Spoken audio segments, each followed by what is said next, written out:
Hello, everyone. My name is Oren Barr. I'm a physical therapist and I specialize in the treatment of chronic pain.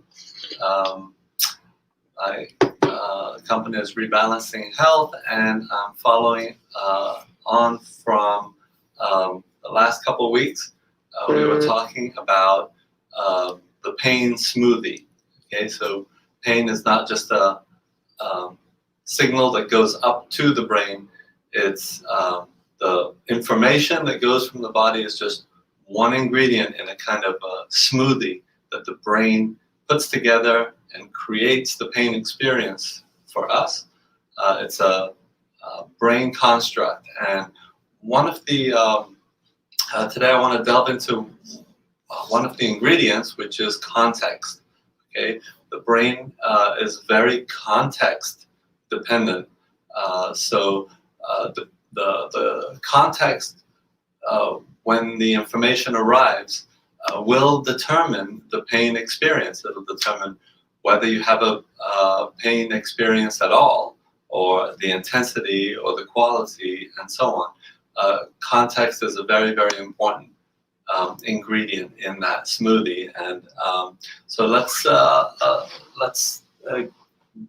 dive in and explain what we mean by context. Okay, so I'll give you a few examples of context and how it can shape the nature of the experience.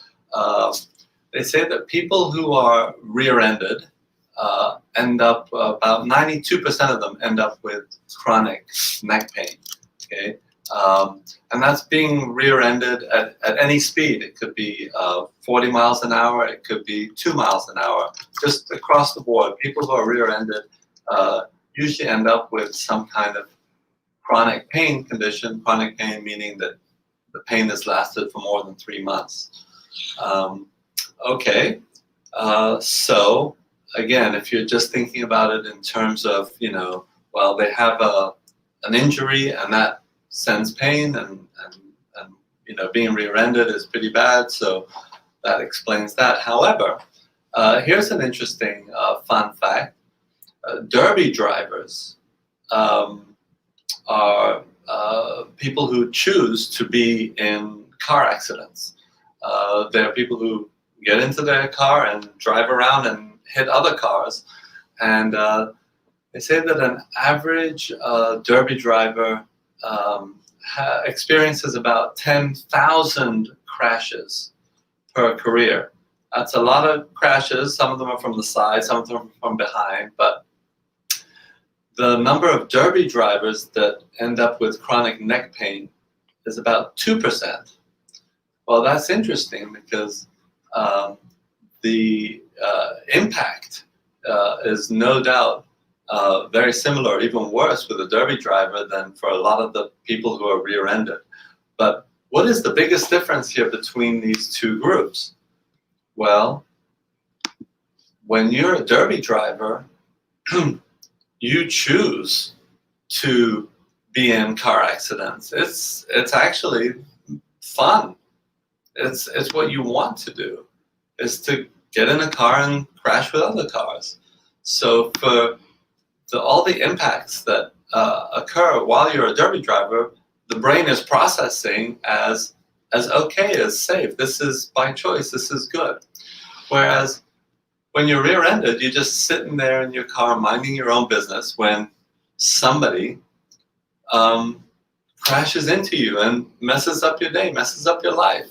And maybe you're angry at them. You didn't want this. You didn't choose to have this. You have to deal with all the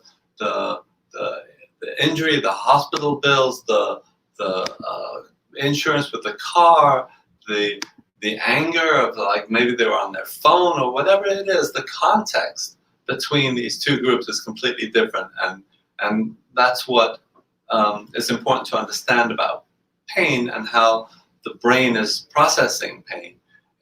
Is very context dependent.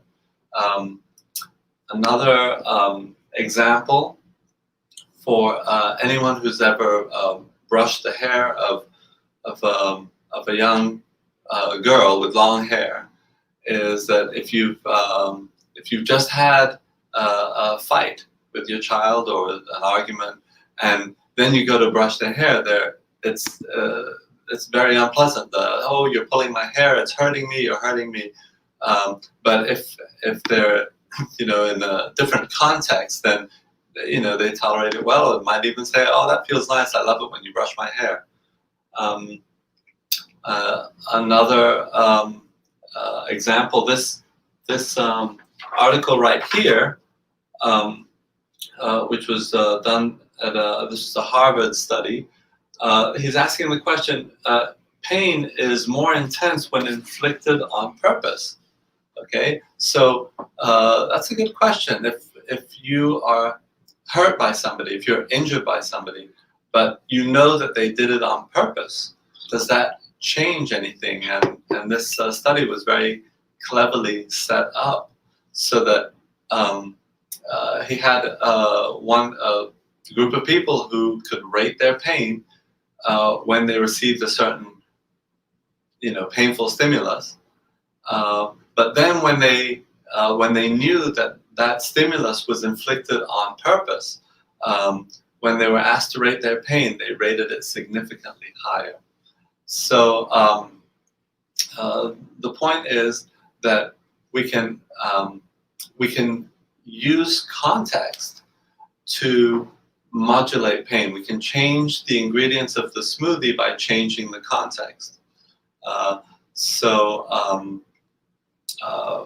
For example, one of the ways that I utilize that in the clinic is if there's a particular movement that the brain is associating with pain. Let's say it's a shoulder movement, and brain is associating that movement with danger, and that is the context for the brain. If we can somehow trick the brain, if you like, to doing that same movement, but in a different context, it may actually be reported as a pain-free movement.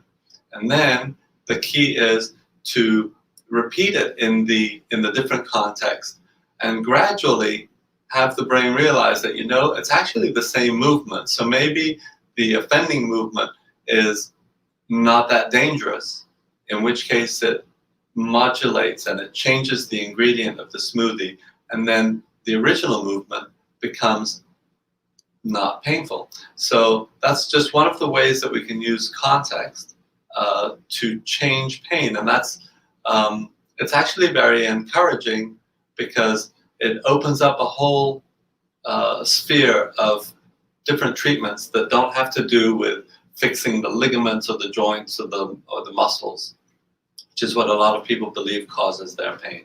And next week we'll have somebody in here who's experienced a shift like that, and she'll be here to explain to you how that has changed her life.